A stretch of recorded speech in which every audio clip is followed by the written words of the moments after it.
Junior NTR Tirupati fans meeting political వర్గాల్లో hot topic గా మారింది. జూలై 18న ప్రారంభం కానున్న మా ఊరు వాడ సేవా కార్యక్రమం రాజకీయ రంగు పులుముకుంది. విజయ్ తరహాలోని ఏపీలో జూనియర్ ఎన్టీఆర్ పొలిటికల్ ప్లాన్ అంటూ ప్రచారం నడుస్తోంది. తిరుపతిలో నందమూరి తారక రామారావు స్ఫూర్తితో సేవా యజ్ఞం నిర్వహిస్తామని రా ఎన్టీఆర్ పేరుతో కొంతమంది సోషల్ మీడియాలో ప్రచారం చేస్తున్నారు. రానున్న కాలంలో 100 కోట్లతో సేవా కార్యక్రమాలు చేపట్టనున్నట్లు తెలిపారు. ఊరు వాడ పేరుతో నూతన కార్యక్రమం నిర్వహిస్తున్నట్లు ప్రకటించారు. ఈ నెల 18న ప్రెస్ మీట్ నిర్వహిస్తామని తెలిపారు. తిరుపతి తాజ్ హోటల్ వేదికగా ఈ కార్యక్రమం ఉంటుందని స్పష్టం చేశారు.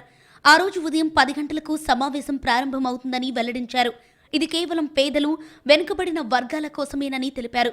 అయితే విజయ్ తరహాలోనే ఏపీలో జూనియర్ ఎన్టీఆర్ పొలిటికల్ ప్లాన్ అంటూ మరో ప్రచారం జరుగుతోంది. ఊరువాడ కార్యక్రమానికి తారక్ పొలిటికల్ ఎంట్రీకి సంబంధం లేదని అభిమాన సంఘాలు క్లారిటీ ఇచ్చాయి.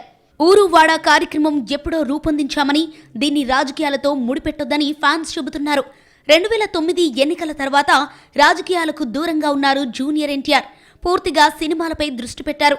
ఇప్పుడు ఫ్యాన్స్ ఊరువాడ పేరుతో కొత్త కార్యక్రమాలు నిర్వహిస్తుండటంతో మరోసారి తారక్ పొలిటికల్ ఎంట్రీపై జోరుగా చర్చ జరుగుతోంది.